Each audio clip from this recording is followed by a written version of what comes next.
जय हिंद, वंदे मातरम। स्वागत है आप सभी का आपके अपने यूट्यूब चैनल जी के जीएस के भंडारा पर। अगर आप भी आरआरबी एनटीपीसी 2025 में सिलेक्शन लेना चाहते हैं तो आज के इस वीडियो में आपको मैं 40 प्रश्न करा रहा हूं। उन 40 प्रश्नों में से आप कितने प्रश्न सही कर पाते हैं, कमेंट बॉक्स में आपको अपना स्कोर है जरूर बताना। अगर आपको ये वीडियो पसंद आए तो वीडियो को आप एक बार लाइक करके चैनल को आप लोग है जरूर सब्सक्राइब कर लीजिएगा।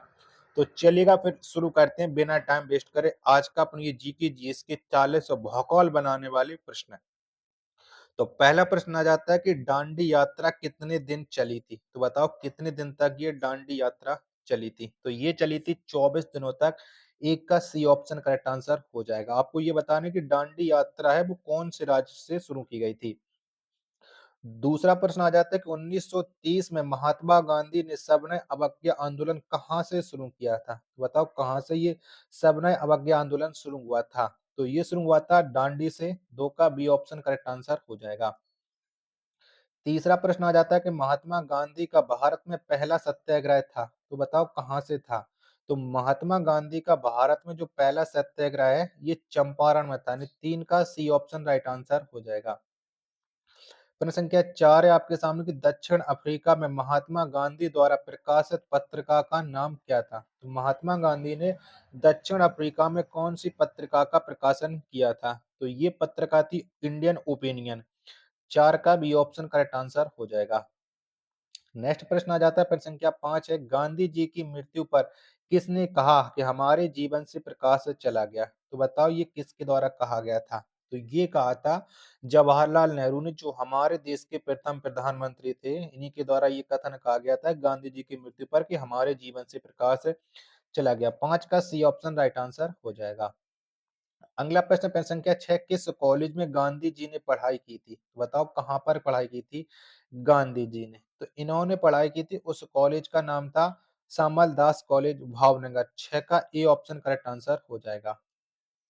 7वें नंबर का प्रश्न आ जाता है कि बिहार में 3 कटिया पद्धति के तहत कितने भाग पर नील की खेती करना अनिवार्य था। बताओ कितने भाग पर था। तो ये था 3/20 भाग पर, यानी 7 का सी ऑप्शन करेक्ट आंसर हो जाएगा।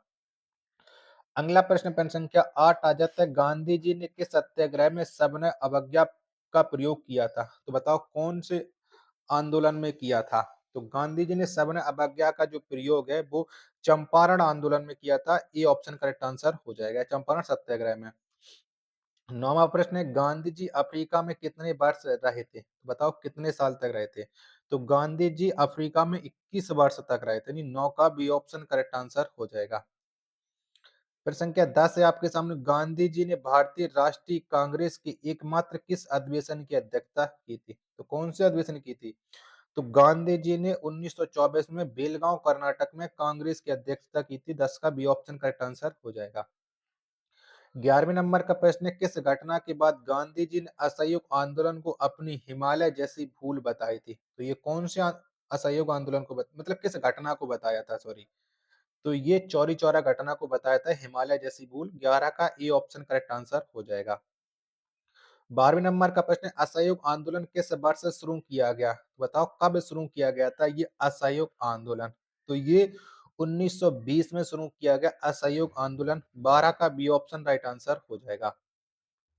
नेक्स्ट प्रश्न प्रश्न संख्या 13 किसके बुलावे पर गांधी जी अफ्रीका गए थे। तो बताओ किसने गांधी जी को अफ्रीका में बुलाया था। तो गांधी जी अब्दुल्ला के बुलाने पर अफ्रीका गए थे। 13 का ए ऑप्शन करेक्ट आंसर हो जाएगा। आशा करता हूं कि आपको यार वीडियो पसंद आई हो। तो आप हमारे यूट्यूब चैनल जीके जीएस के भंडारा को जरूर सब्सक्राइब कर लीजिएगा। प्लीज ज्यादा से ज्यादा सपोर्ट कीजिएगा क्योंकि लगातार आप लोगों के लिए मेहनत कर रहा हूँ जिससे आपका इस बार 100% सिलेक्शन हो जाए। 14वें नंबर का प्रश्न है करो या मरो का संबंध किस आंदोलन से है। क्योंकि करो या मरो का नारा तो गांधी जी ने दिया था और ये कौन से आंदोलन में दिया था। तो इसका संबंध है भारत छोड़ो से। 14 का डी ऑप्शन करेक्ट आंसर हो जाएगा। प्रश्न संख्या 15 है कि राजकुमार शुक्ल किस गांव के निवासी थे। तो बताओ कौन से गांव के रहने वाले थे राजकुमार शुक्ल, जिन्होंने गांधी जी को चंपारण के लिए बुलाया था। तो ये मुरली भरावा गांव के थे। 15 का ए ऑप्शन करेक्ट आंसर हो जाएगा। 16वें नंबर का प्रश्न गांधी जी दक्षिण अफ्रीका से किस वर्ष लौटे थे। तो बताओ कब लौटे थे? इन्हीं के लौटने से प्रवासी दिवस मनाया जाता है। तो गांधी जी 1915 में दक्षिण अफ्रीका से लौटे थे, यानी 16 का ए ऑप्शन करेक्ट आंसर हो जाएगा। दिन कौन सा है? प्रवासी भारतीय दिवस है। किस दिन मनाया जाता है? डेट बताओ। जनवरी महीने मनाया जाता है। 17वें नंबर का प्रश्न है कि भारत छोड़ो आंदोलन कब प्रारंभ हुआ था? तो भारत छोड़ो आंदोलन की शुरुआत 9 अगस्त 1942 को हुई।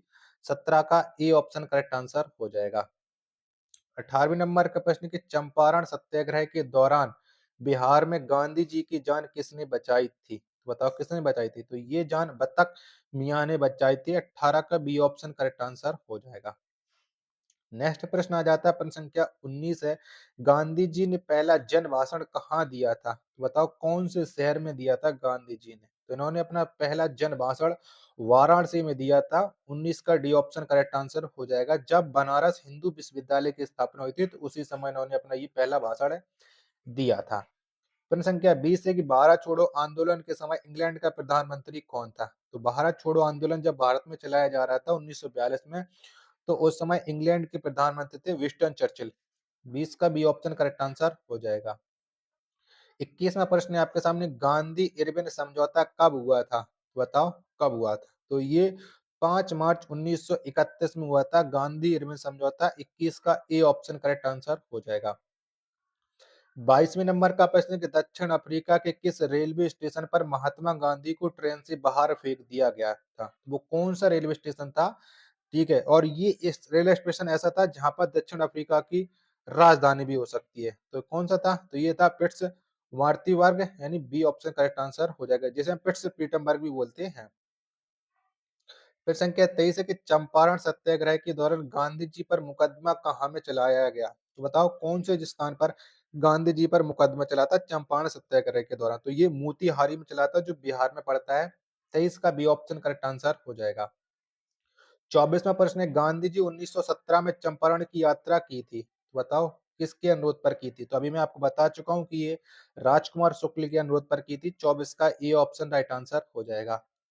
प्रश्न संख्या 25 आ जाता है, गांधी जी को बापू की उपाधि किसने दी थी? तो बताओ किसके द्वारा दी गई थी? तो गांधी जी को जो बापू की उपाधि है, वो सुभाष चंद्र बोस ने दी थी। 25 का सी ऑप्शन करेक्ट आंसर हो जाएगा।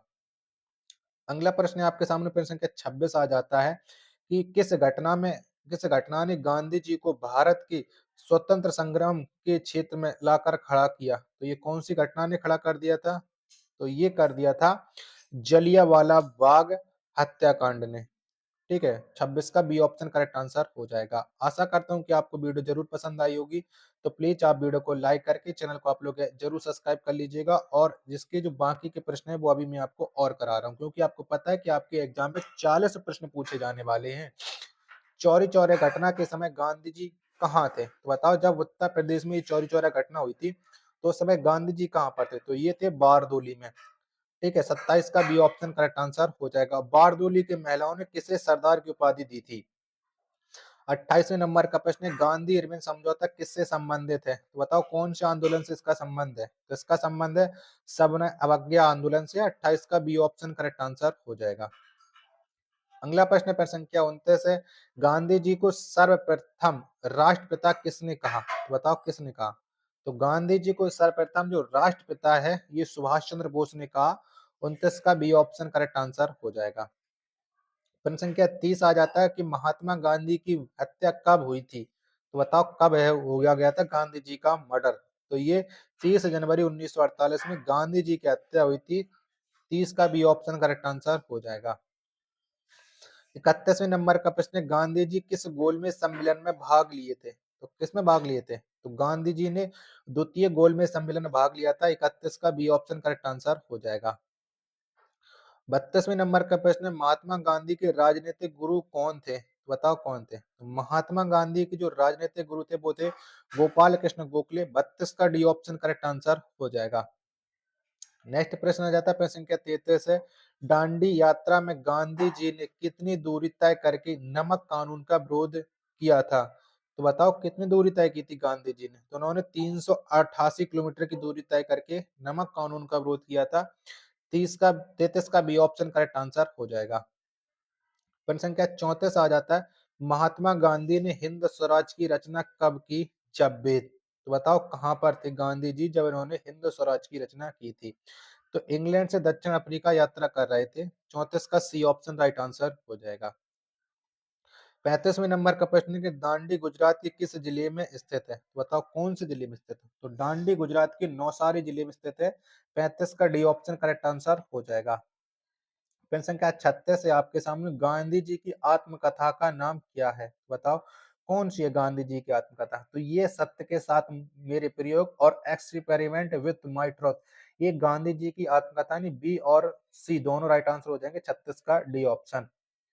अगला प्रश्न आ जाता है प्रश्न संख्या 38 है, गांधी जी कितने सहयोगियों के साथ दांडी की यात्रा की थी? बताओ कितने सहयोगियों के साथ की थी? तो उन्होंने की थी 78 सहयोगियों के साथ। 37 का बी ऑप्शन करेक्ट आंसर हो जाएगा। तो आज की इस वीडियो में इतने ही प्रश्न थे। अगर आपको ये वीडियो पसंद आई हो तो वीडियो को आप एक बार लाइक और चैनल को सब्सक्राइब करना ना भूलें। मिलते हैं अपने एक और नेक्स्ट वीडियो के साथ, तब तक के लिए